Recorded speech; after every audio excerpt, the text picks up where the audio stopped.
안녕하세요. 오픈마인드입니다. 오늘은 세계 7대 부자 도시로 성장할 화성의 고속도로와 철도에 관해 이야기를 나눠보려고 합니다. 몇 달 전에도 오픈마인드 채널에서 다루었던 내용이지만 많은 분들이 화성에 관심을 가져주셔서 한 번 더 교통에 대하여 정리해드리려고 합니다. 화성의 인구는 현재 약 83만 명인데요. 여기서 멈추지 않고 계속적으로 성장하여 약 135만 명까지도 늘어난다고 하네요. 이는 막연한 수치가 아니라 충분히 달성할 수 있는 수치라고 생각이 드는데 그것을 증명할 수 있는 자료가 바로 고속도로와 철도입니다. 화성에는 8개의 고속도로와 7개의 철도가 지나간다는 사실을 아시나요? 이것을 구체적으로 살펴보기 전에 수도권 정비계획법을 먼저 설명드릴게요. 이 내용을 잘 이해하시면 어떤 지역이 발전하고 성장할지 아실 수가 있습니다. 이 지도를 보시면 과밀억제권역, 성장관리권역, 자연보전권역으로 나누어져 있는 것을 볼 수가 있죠. 말 그대로 과밀억제권역은 사람도 많고 기업도 많다는 얘기입니다. 그리고 자연보전권역은 개발을 좀 덜하고 자연을 보전시키려고 하는 권역이고요. 성장관리권역은 과밀억제권역에서 흩어지는 인구나 산업을 유치하고 도시의 개발을 적당히 관리할 필요가 있는 지역을 말합니다. 그런데 꼭 하나의 시에 하나의 권역이 적용되는 것은 아닙니다.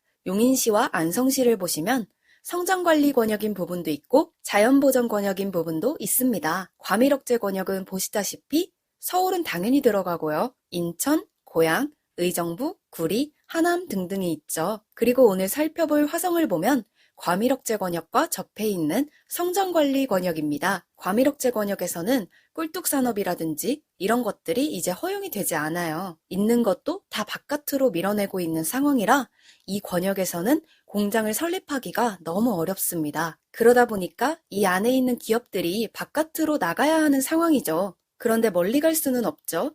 기업이 다른 곳으로 이전을 할 때는 보통 두 가지를 봅니다.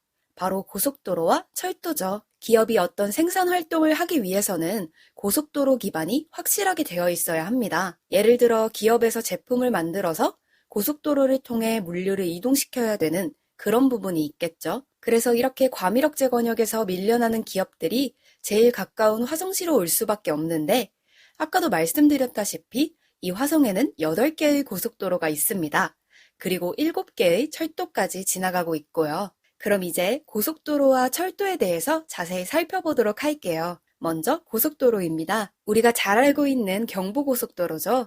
이 경부고속도로는 서울 판교를 중심으로 해서 내려옵니다. 내려오다 보면 동탄도 거쳐서 화성을 지나갑니다. 그 다음에 신갈을 거쳐서 영동고속도로로 빠지고 오산, 평택, 천안으로 내려가는 게 이 경부고속도로입니다. 그리고 그 옆에 용인-서울 간 고속도로가 있죠. 수원에서부터 해서 용인으로 올라가는데 사실은 오산 원동 사거리부터 올라가서 지하차도로 쭉 빠져서 가기 때문에 화성을 지나갑니다. 그리고 수도권 제2순환고속도로인데요.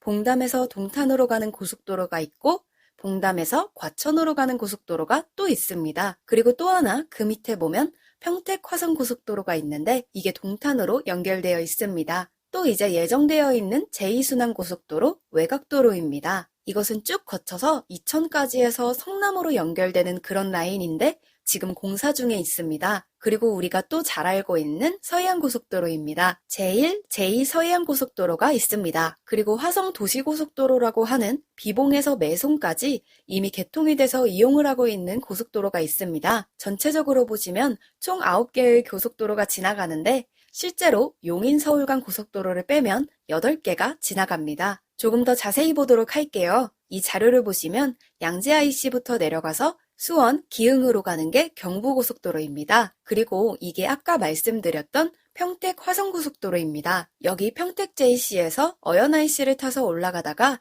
서오산 JTC에서 빠지게 되면 위로 가면 안녕 IC고요. 오른쪽으로 가면 부고산 IC를 거쳐서 동탄으로 빠집니다. 그 위쪽으로 가면 봉담 과천간 고속도로죠. 그리고 제2순환고속도로입니다. 서울이 있으면 여기 내부순환도로가 있잖아요. 그리고 서울을 감싸고 있는 안양시, 성남시, 하남시를 거쳐서 고양시까지 갑니다. 외곽도로가 이렇게 되어 있어요. 그런데 제2 외곽순환고속도로가 지금 부분적으로 연결하고 있고 개통되고 있는데 현재 화성 쪽에 보면요. 송산에서 봉담은 지금 착공 중에 있고요. 봉담에서 동탄은 이미 개통이 됐습니다. 그래서 이 도로를 연결해보면 이천, 남양평, 화도, 포천, 양주, 파주, 김포, 인천까지 크게 한 바퀴 도는 게 제2외곽 순환도로죠. 그리고 비봉 매송간 고속도로입니다. 오픈마인드 채널에서도 많이 정보를 드리고 있는 유명한 송산 그린시티랑 연결되어 있어요. 여기 보시면 현재 개통이 돼서 이용을 하고 있습니다. 그리고 또 하나 서해안 고속도로죠. 아까 말씀드렸던 서평택 JCT에서 쭉 올라가면 영동고속도로와 먼저 만납니다. 그리고 더 올라가면 서울 외곽순환도로와 만나고 좀 더 올라가면 제2경인고속도로와도 만납니다. 또 제2서해안고속도로가 여기로 뚫렸습니다. 그래서 장안-IC, 화성으로 보면 마도-IC가 현재 개통돼서 이용을 하고 있어요. 이렇게 고속도로 2개가 올라갑니다. 다음으로는 이제 철도를 볼게요. 먼저 수인선 복선 전철이 있죠. 그리고 동탄역에서는 SRT가 지나가고 있습니다. 강남 수서에서 동탄까지는 15분밖에 안 걸린다고 하네요. 그리고 수도권 급행철도 GTX가 있습니다. 이 GTX는 파주 운정에서 킨텍스를 거쳐서 이쪽으로 들어오는데 이게 2023년에 개통이라고 합니다. 그리고 동탄 인덕원선이 예정되어 있고요. 그리고 수인선 복선 전철이 동탄으로 연결됩니다. 그런데 여기 인천발 KTX가 어천역을 거치면서 수인선과 KTX까지 해서 트리플 역세권이라고 그러죠. 그리고 서해안 복선전철까지 연결이 됩니다. 그 다음에 또 하나 있습니다. 1호선 국선전철이 지나가죠. 동탄을 거쳐서 화성을 지나갑니다. 그래서 수원에서 병점을 거치죠. 그렇게 모두 7개의 철도가 화성에서 지나가고 있습니다. 정말 굉장하지 않나요? 그렇기 때문에 기업들이 이 화성으로 몰릴 수밖에 없겠죠. 그러다 보면 인구가 증가하고 더욱 성장하는 지역이 될 거라고 생각합니다. 오늘은 화성의 교통에 대해서 정리를 해드렸는데요. 많은 도움이 되셨기를 바랍니다. 오늘은 여기까지입니다. 먼저 화성이 다른 도시들에 비해 어떤 면이 높게 평가받는지 한번 살펴볼게요. 화성은 2017년, 2018년 대한민국 인구 증가율 1위였고 2018년 전국에서 가장 젊은 도시 1위에 올랐습니다. 그리고 경기도 내 재정 자립도 1위, 재정 규모를 보시면 2001년 1,900억 원에서 2018년에는 2조 3,764억 원으로 무려 12배가 증가한 것을 알 수 있고요. 1인당 지역 내 총생산이 경기도 1위로 서울이 3,600만 원인데 화성이 8,079만 원으로 서울의 2.2배나 됩니다. 또한 경기도 내에서 기업 최소 1,264개, 종업원 수는 19만 7,039명으로 모두 1위를 달성했습니다. 2017년과 2018년 대한민국 지역경쟁력 평가에서는 2년 연속 종합 1위를 했고요. 대한민국 안에서만 봐도 이렇게 굉장한 화성의 모습을 발견할 수 있습니다. 그런데 경기도 화성시를 또 주목한 곳이 있어요. 무려 CNN에서 나온 맥킨지가 선정한 2025년 세계 7대 부자 도시 중 한 곳이 바로 화성입니다. 카타르의 도하가 1위이고 화성시가 4위입니다. 우리가 알고 있는 부자 도시 중 런던, 도쿄, 뉴욕, 서울 이렇게 유명한 도시보다 앞선 곳이 화성입니다. 그렇다면 어떻게 화성시가 세계 4위의 부자 도시가 될 수 있을까요? 그것은 현대 기아자동차, 삼성반도체 같은 글로벌 기업과 중견 기업들이 화성으로 들어섰기에 가능했습니다.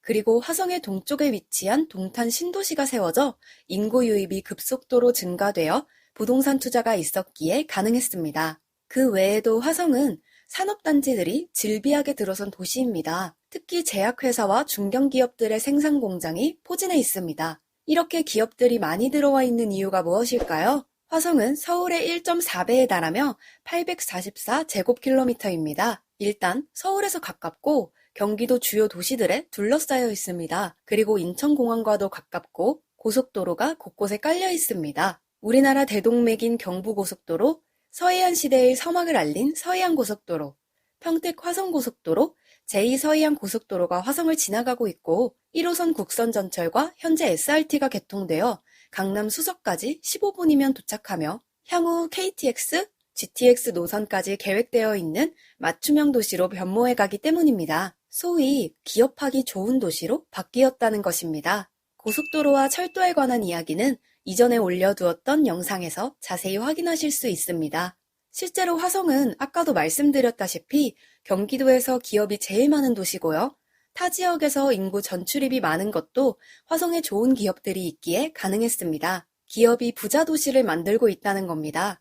기업이 들어오면 일자리가 늘고 일자리가 늘었다는 것은 인구가 증가된다는 말입니다. 여기에 동탄 신도시 같은 대규모 부동산 개발까지 더해지면서 화성시 인구가 2001년에 약 21만 명이었던 것이 2020년 현재 82만이 넘었습니다. 최근 5년 만에 22만 명의 인구 증가는 새로운 도시 한 개가 탄생된 것입니다. 화성시는 이러한 인구 증가 추세가 여기서 멈추지 않을 것으로 보고 있습니다. 바로 서부에서 진행되고 있는 송산 그린시티의 개발 때문이죠. 너무나 많이 설명드렸던 것처럼 세계적인 국제 테마파크, 4차 산업혁명 지원지구 산업단지, 그리고 K시티 등 정말 뜨거운 이슈들이 가득하죠. 화성은 도로와 교통이 좋아지니 기업들이 모여들고 있습니다. 기업이 모여드니 일자리가 창출되어 화성시는 세수입이 많아지고 부자 도시가 되어간다는 것입니다. 화성시의 무궁한 잠재력은 이제부터 시작입니다. 그리고 화성시를 둘러싸고 있는 지역은